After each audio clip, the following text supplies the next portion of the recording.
ప్రపంచమంతా యుద్ధ మేఘాలు కమ్ముకున్నాయి. యుక్రెయిన్ అండ్ రష్యా వార్ ఎన్నో సంవత్సరాల నుంచి కొనసాగుతూ ఉంది.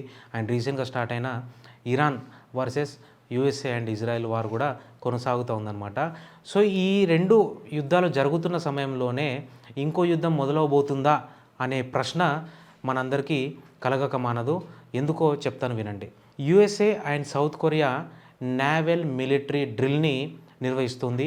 సో, ఈ మిలిటరీ డ్రిల్‌ని డిస్టర్బ్ చేయడానికి నార్త్ కొరియా ఒక 10 మిసైల్స్‌ని అయితే లాంచ్ చేయడం జరిగిందనమాట. ఈ మిసైల్స్ అన్నీ జపాన్ వాటర్ బార్డర్స్‌లో పడడం జరిగింది. సో, దీనిపైన జపాన్ గానీ, సౌత్ కొరియా గానీ, అమెరికా గానీ ఈ మిసైల్స్ రేంజ్ ఏంటి, ఈ మిసైల్స్ యొక్క డీటెయిల్స్ అయితే ఎలాంటివి కూడా చెప్పలేదన్నమాట.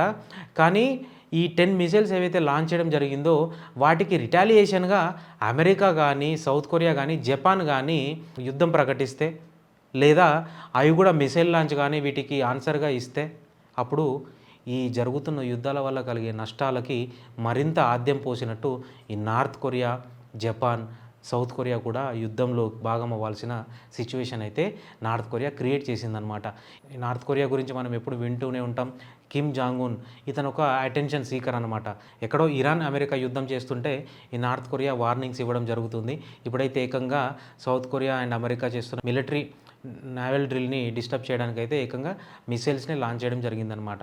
సో, ఒక్కసారి ఆలోచించండి, ఈ లాంచ్ చేసిన మిసైల్స్‌కి రిటాలియేషన్‌గా గానీ, కౌంటర్‌గా గానీ వాళ్ళు ఏదైనా యాక్షన్ తీసుకుంటే అప్పుడు ఏం జరుగుద్దో. ఇది ఎందుకంత సీరియస్ అయిన మ్యాటర్ అంటే, నార్త్ కొరియాకి తోడుగా ఒకవేళ నార్త్ కొరియా యుద్ధంలోకి దిగితే చైనా యుద్ధంలోకి దిగాల్సొస్తుంది. చైనా దిగితే దీనికి తోడు రష్యా యుద్ధంలోకి దిగాల్సొస్తుందనమాట. అప్పుడు ఈ ఉన్న యుద్ధాలతోనే మిడిల్ క్లాస్ పర్సన్స్ ఎంతో నష్టపోతున్నారు. అలాంటిది ఈ 3 మేజర్ కంట్రీస్ మళ్ళీ వార్‌లో భాగమైతే ఇంకెంత నష్టం కలుగుతుందో అనే ఒక చిన్న భయమైతే అందరిలో కలగక మానదనమాట.